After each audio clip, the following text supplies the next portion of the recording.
dementia researcher with a blog and a rating. It used to be the norm that the natural progression after completing a PhD was onto a postdoctoral position and then a lectureship, ascending through the hierarchy of academia.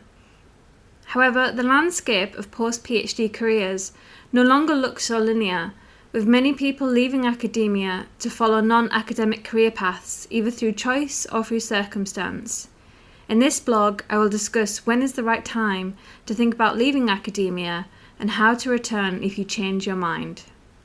As a researcher working in the biosciences, my perspective is naturally going to be orientated around experience which may be specific to STEM, but I hope some things I discuss will be relevant to colleagues working in the arts and humanities.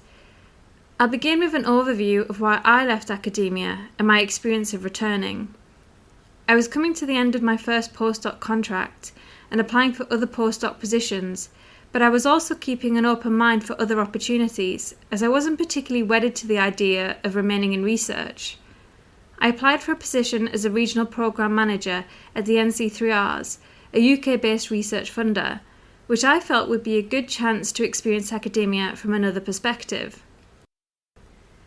The decision for me to leave academia was one of open-minded exploration, rather than because I had a particular negative view of academia or felt I had discovered I loved doing something else.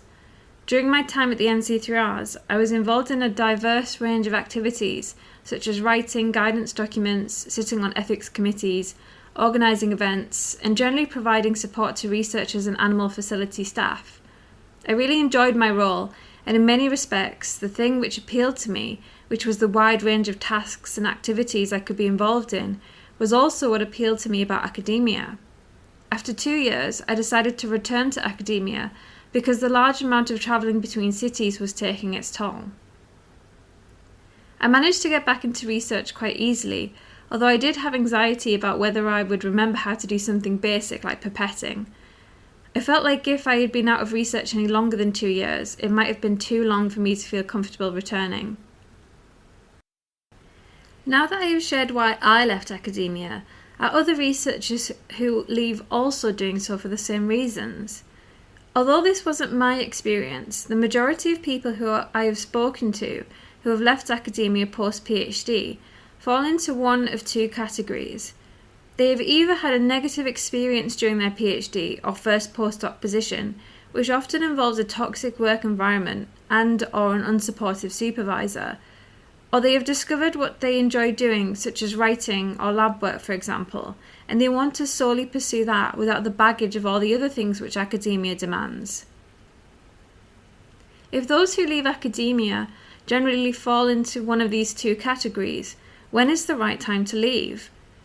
Regardless of the motivation behind the decision to leave, those who I have spoken to who have left academia have typically done so either straight after completing their PhD or after a short first postdoc position. If your only experience of research is in a toxic environment with a bad supervisor, why would you want to stay in academia? It would be easy to assume, and indeed others may tell you, that this is just what academia is like, and unfortunately, an often perpetuated false narrative is that those who stay in academia are the most resilient ones. This suggests that those who have left lack resilience, but if they've left because they've had to endure a toxic and unsupportive work environment, I believe that shows incredible resilience. I can empathise with wanting to leave academia after such an experience, but unless you know for certain that this career isn't for you, I would suggest considering a postdoc position in another lab, one where you can perhaps find out beforehand what the supervisor and work conditions are like.